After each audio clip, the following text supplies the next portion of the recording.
noticias frescas como agua de manantial, anécdotas que burbujean como una fuente de soda, efemérides que rejuvenecen como la fuente de la juventud y entrevistas que son la fuente de inspiración del mediodía.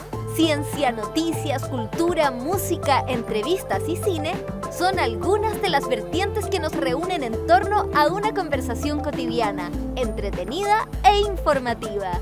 Saca tu moneda de la suerte y prepárate a lanzarla porque aquí comienza La Fuente. Ya estamos de vuelta con más de La Fuente a través del 102.5 y también las pantallas de Uchile TV, nuestros compañeritos que nos están viendo también en el canal. Un saludo para Tommy García, que está ahí conectado con nosotros. Quiero saludar, como todos los días martes, a quien ha estado también aquí firme y dispuesta a poder relevar mi ausencia en el marco de todo este sea daño. Tu salud bucal. Muchas gracias, Mari Panchi. Sí. Te lo quiero agradecer aquí delante de toda la gente. No, está bien. Ojalá no te vuelvan a doler las muelas, sí. No, pues, ojalá en harto rato. Sí. Hay que cuidarse. Sí, nada María más que Francisca sale caro. Maldonado, Mari Panchi, bienvenida. ¿Cómo estás? Bien, ¿y tú? Bien también. No sé si has salido del mundo exterior. Yo llegué hace poquito acá a la radio. Hace mucho calor hoy día. 30 grados hoy día. Yo siempre dije, no, ya, pero 30 grados en noviembre. No, hace mucho calor. Un día enero. Enero de 2025. Hoy día lo primero que conversé con mi abuela me dijo eso. 30 grados hoy día, mijito. Yo soy como tu abuela, team invierno. No.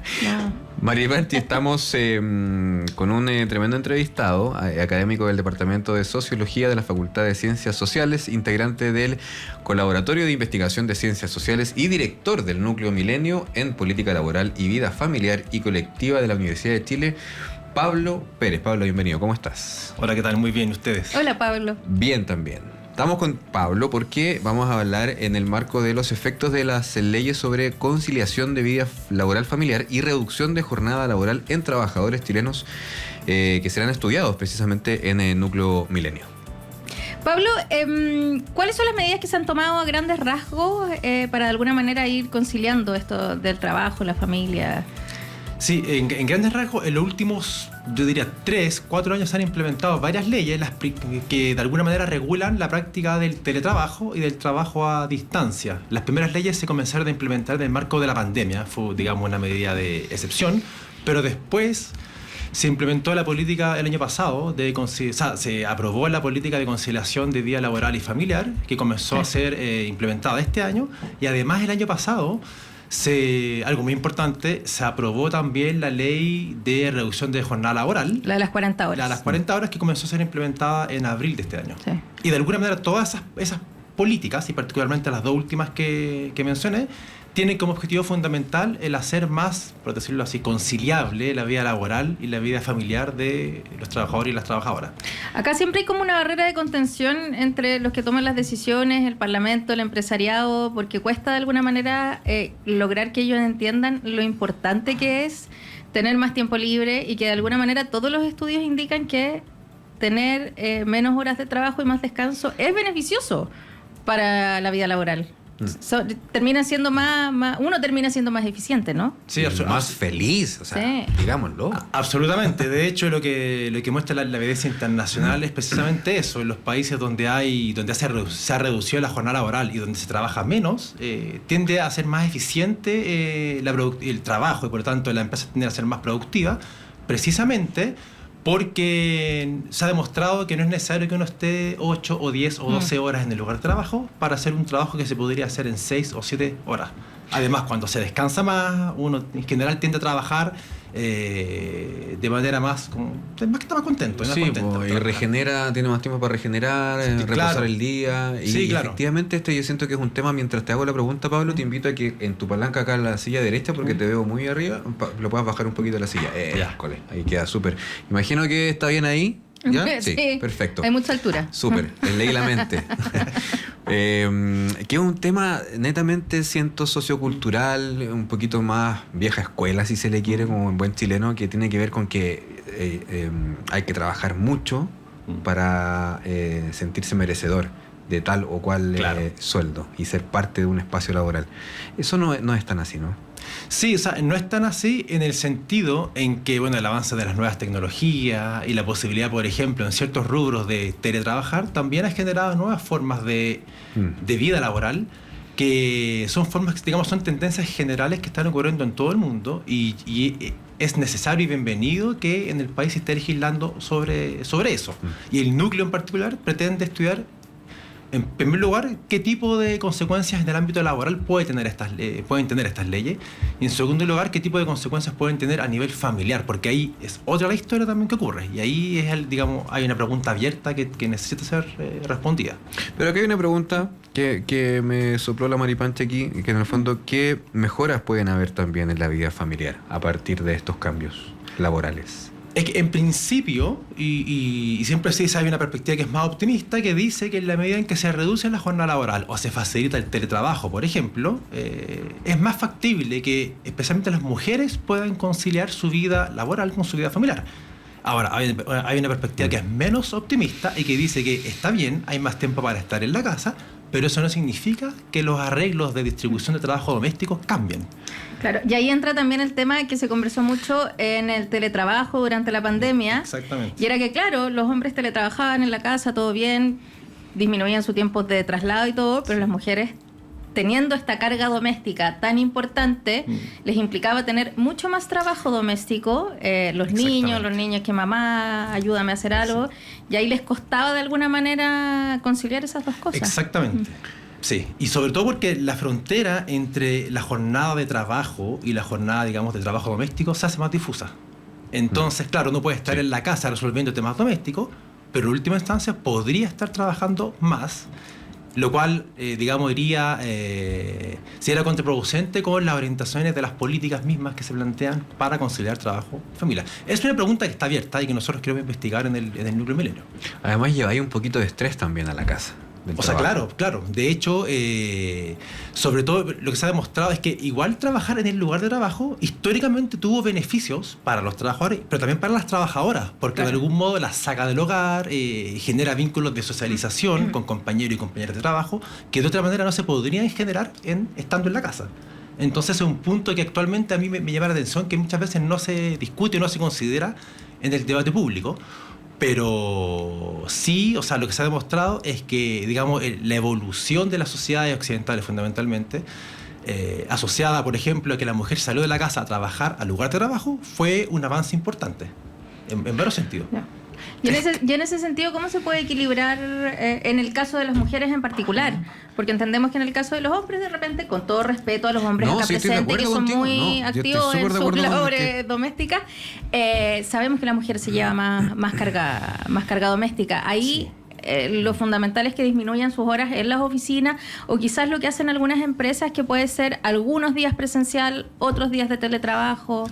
Claro, pero sí, eso podría ser una combinación tal vez como más fructífera, pero también tienen que haber cambios que son, digámoslo así, culturales, en los cuales se asuma que la distribución de trabajo doméstico tiene que ser más igualitaria, y que también incentive, incluso a través de la política, que se incentive que, por ejemplo, los hombres sean quienes tomen este tipo de, digamos, de arreglos no convencionales de trabajo. O sea, lo planteo por lo siguiente. Por ejemplo, cuando se discutió el postnatal, que esto con mis colegas del núcleo siempre lo discutimos, cuando se discutió la extensión del postnatal a hombres. Sí.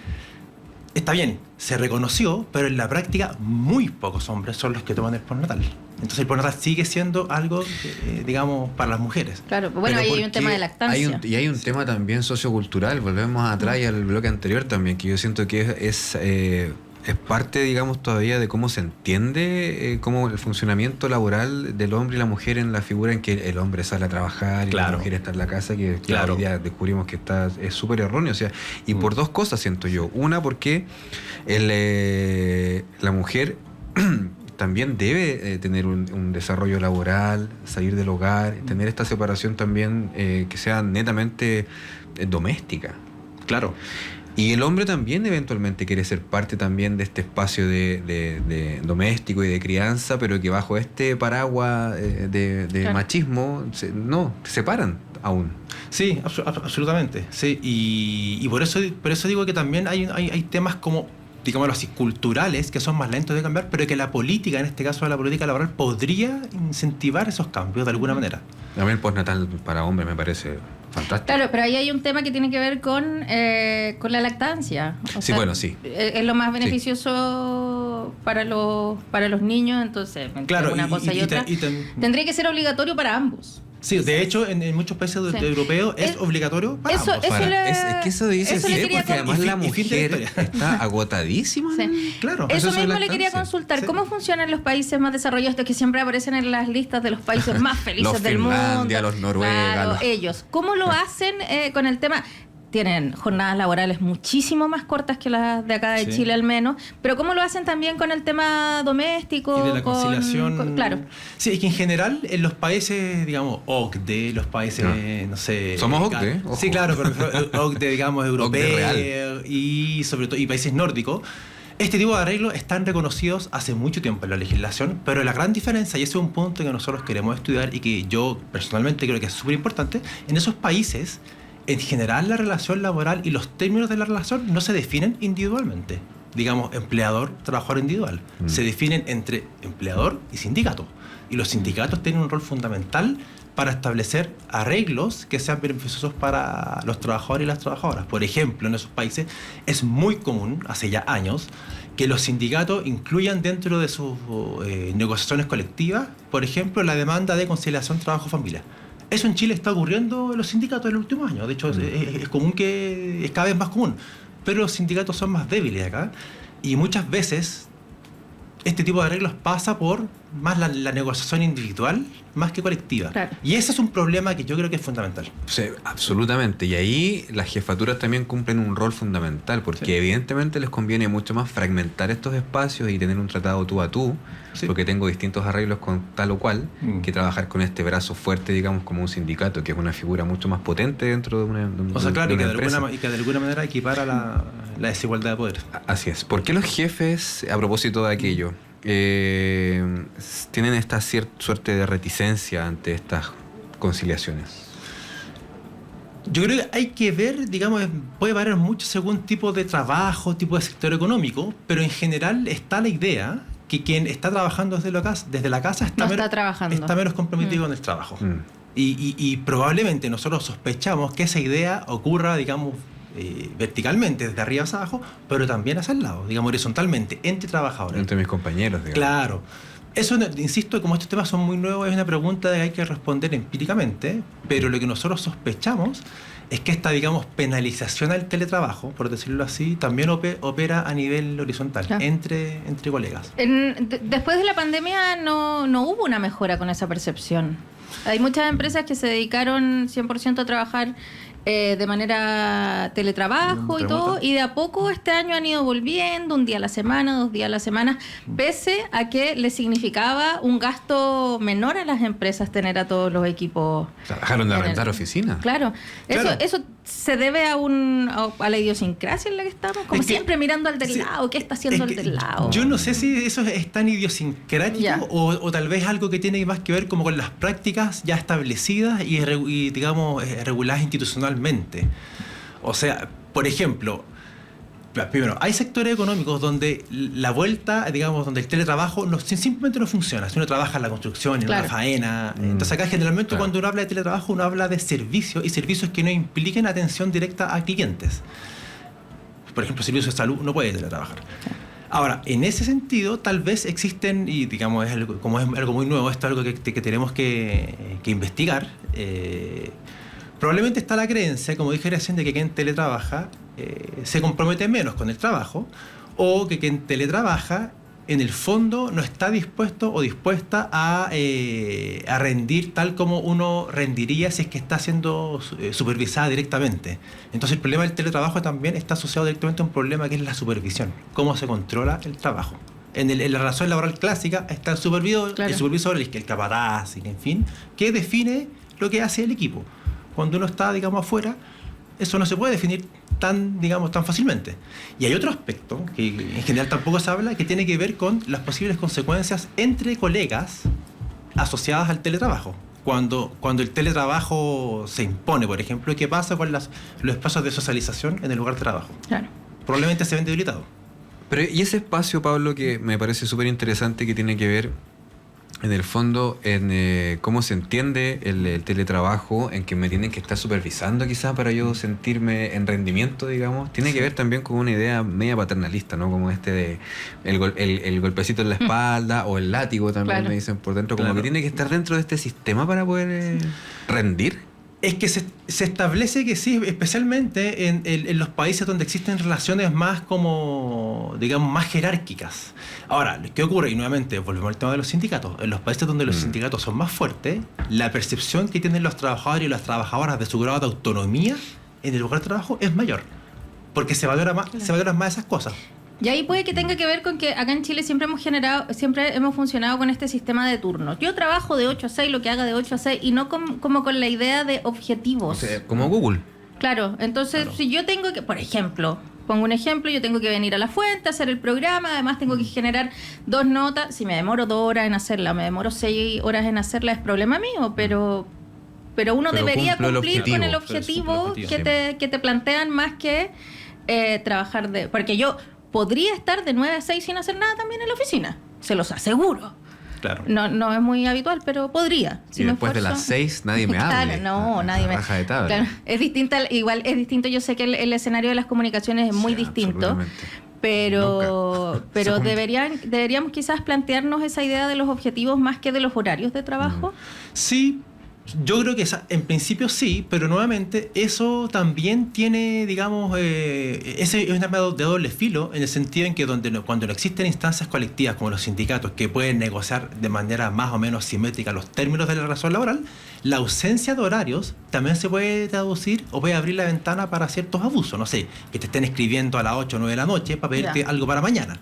Entonces el debate sobre la jornada laboral es un debate complejo, sobre todo porque muchas veces, por ejemplo en Europa, se defiende la idea de flexibilidad laboral en el entendido en que uno debería controlar su tiempo, pero eso ocurre cuando las relaciones son más o menos simétricas entre trabajadores y empresas. Sindicato-empresa.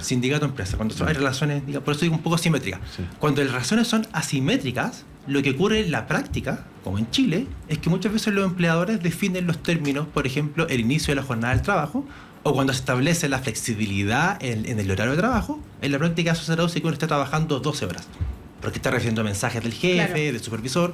Entonces, claro, esa idea de que en principio sería ideal que uno controlara su tiempo, opera en la práctica solo cuando las relaciones son más o menos simétricas. Oye, Pablo, ya para ir cerrando este bloque, bueno, esto va a entrar ahora en estudio a través de Núcleo Milenio. ¿Cuáles son las expectativas más o menos? ¿Ya logramos identificar más o menos cuáles son algunos de los problemas o beneficios de estas nuevas formas de trabajo?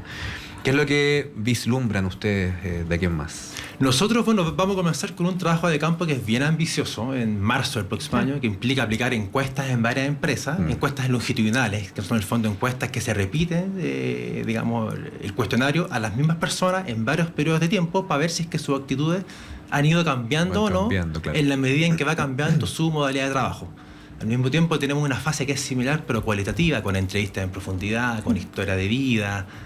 Una cuestión bien compleja en donde queremos ver fundamentalmente no solo cómo cambia la actitud, digamos, de los trabajadores y las trabajadoras en el espacio de trabajo, por ejemplo, su vínculo con los sindicatos, con los jefes, sino que también en el ámbito familiar y en el ámbito político, porque hay una idea, y acá no quiero alargarme, pero hay una idea muy establecida que dice que la gente cuando tiene menos tiempo, y cuando tienen menor capacidad para controlar su tiempo de trabajo, en el fondo es gente que no participa en instancias comunitarias o políticas porque no tiene tiempo. Claro. Ahora, digamos, nosotros quisimos darle la vuelta a esto y preguntarnos, bueno, si uno en principio tiene más tiempo libre, ¿qué hace con ese tiempo libre? ¿Se organiza o participa en instancias? Claro, ¿cómo lo administra? ¿Participa en instancias comunitarias o políticas en su barrio, por ejemplo? Eso también queremos ver. Sí, yo para cerrar tengo una última pregunta. ¿Cuál cree usted que es el futuro que se viene ahora, pensando en estas leyes que se han aprobado, pensando en la ley de las 40 horas, que ahora este año se ve muy poquito, pero ya de aquí dentro de los próximos 3 años va a ser mucho más notorio? ¿Vamos camino a ser Finlandia? Ya tenemos el cabello y nuestros... Nuestra belleza.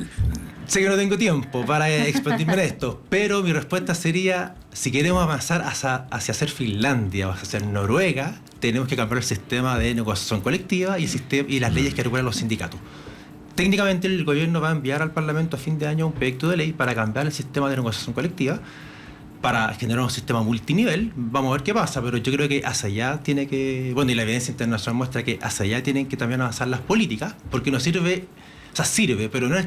Una cosa es cambiar la legislación individual de la relación entre empleador y trabajador, y otra cosa es cambiar las leyes que definen la relación colectiva entre sindicatos y empresas. Y esa es otra variable que me imagino también entrará en el estudio. Absolutamente, el tema gubernamental. Pablo Pérez, académico del Departamento de Sociología de la Facultad de Ciencias Sociales, integrante del Colaboratorio de Investigación de Ciencias Sociales y director del Núcleo Milenio en Política Laboral y Vida Familiar y Colectiva de la Universidad de Chile. Muchas gracias por haber estado con nosotros en La Fuente. Muchas gracias por la invitación. Gracias, Pablo.